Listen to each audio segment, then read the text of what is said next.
Hi, I'm Taylor, Business Development Manager at Professional Stirling Clark, bringing you the property management update for the month of April. Professional Stirling Clark are still delivering a first-class leasing service.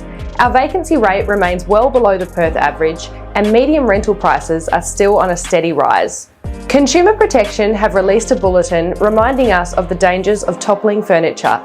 Whether you're a landlord or a tenant, it's important to educate yourself on this topic and keep this legislation in mind.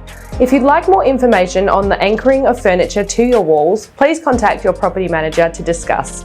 If you're a landlord and would like to have maintenance works arranged and invoiced before the end of the financial year, now is a good time to contact your property manager.